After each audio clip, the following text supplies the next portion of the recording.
Frank Phillips came from Iowa to Indian Territory, Oklahoma, in search of a fortune. He found it with a string of 81 straight successful oil wells that pumped out his black gold. After that, the good times rolled for Phillips, his wife Jane, and their son John.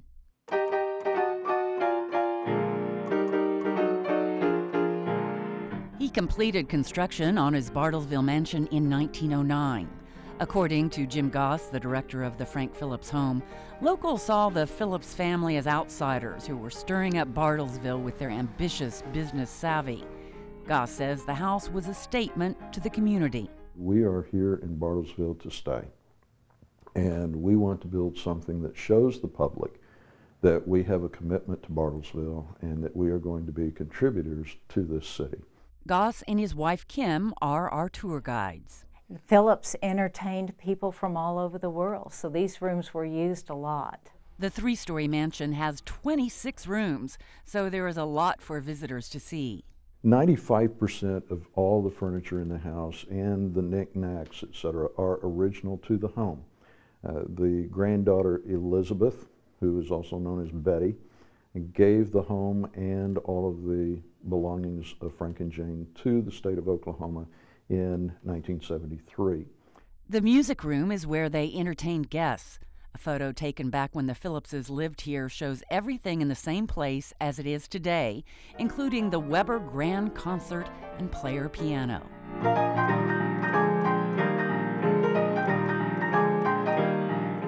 The ornate ceiling plaster and the heavy crown molding are the umbrellas over the dark imported Philippine mahogany seen throughout the home. The original upholstery on furniture remains, as does the gold fringe damask on the padded walls. The chandelier is Waterford crystal, and so is the one in the adjoining dining room. Here, this table could seat 18 people. They were served on this fine china, handled by servants who were very timely on the delivery of each course. That's because under the table, Mrs. Phillips could tap on an electric button, which would summon the help. And it's interesting because people really did not know how they timed it so well. I imagine some famous people sat at this table. Very famous people from all over the world, literally. Wiley Post, Will Rogers, Elliot Roosevelt were guests here at the home. It is said the Phillipses had guests here most evenings they were home. Liz, we're now moving into the library, and originally the library was a mirror image of the music room.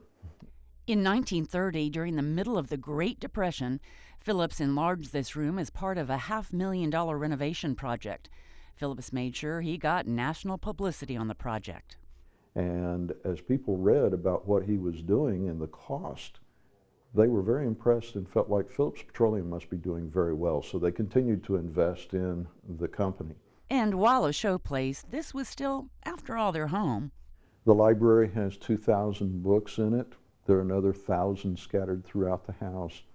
Jane Phillips was a voracious reader and was able to talk to anyone about just about any subject. In here, as you glance up to the ceiling, the artistic plasterwork Jane insisted on will catch your gaze. Comfortable, worn seating is scattered throughout, and while this room was likely a cozy winter nesting place, the sunroom was said to be Frank Phillips' favorite. Another picture from the past confirms it is just as they left it. She had tea parties and bridge parties in this room. Very light, very airy. The two floors above the main floor are both elegant and earthy. Up here you will see some built-ins that were way ahead of the times for the early days of Oklahoma.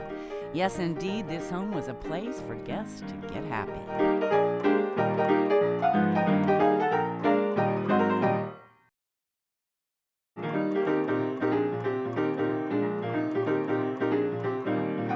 As the lyrics to the music say, Mr. and Mrs. Frank Phillips had a lot of reasons to get happy in 1909 when work was completed on their mansion.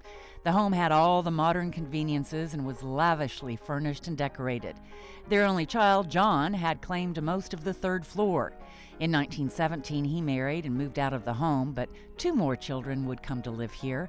Sarah Jane and Mary Frances, both foster children from New York, came to live here when they were 3 and 5 years old. This was their room. In fact, it was added for them during a home expansion in 1917. Their matching beds had paintings of a magical castle, and the girls are said to have had a magical life here. Kim Goss is our tour guide. This actually was Mary Frank's side of the room, and her dolls are here. Mary Frank was quite a tomboy, so I can imagine she really enjoyed these little cowgirl outfits. The girls had the best toys and the best books. After they were grown, there was another addition to the home. By 1930, when they added the library downstairs, they were both ready to spread out a little bit. And so they divided the 2 bedrooms. Jane's bedroom is feminine in every way. Carved wood and plaster detail the walls and ceiling. The furniture is painted in a beautiful French floral design. The original bedding shows Jane even slept luxuriously. Jane's sheets were very beautiful. All of her sheets were handmade. And you can see that they are silk and lace. She received her breakfast tray every morning after making an intercom call to the staff in the kitchen downstairs. Her chaise lounge is where she ate. Afterwards, she would write her daily letters and thank yous. Jane's bathroom was also ultra-feminine. The walls and floors are rose Italian marble. There is a hand-painted mirrored ceiling and a Waterford chandelier. All the fixtures are gold-plated. Maids made sure every inch sparkled. Opposite Jane's room is the very masculine room of Frank Phillips. Here animals like this bobcat from his game preserve on the Willow Rock Ranch adorn the room. He was not a hunter, but he always said that as animals died of natural causes out there, that he had them mounted so he could continue to enjoy his investment. He was an early riser, and after breakfast, it was into his manly bathroom, complete with a barber's chair. Frank had the barber chair in here with a barber coming in every morning that he was here at the house, give him a shave, trim if he needed it. A cigar cabinet was next to the toilet, a small refrigerator for beverages and snacks, and he not only had a tub and a shower, but a Turkish bath to take saunas in as well. A shower in the bathroom for guests must have been one visitors raved about. It has 10 shower heads. It's the only one in the house with 10 shower heads. Even Frank's is not this fancy, so they save the best for their guest. There are 2 rooms for guests furnished like New York hotel rooms in the day. A sitting room connected the 2.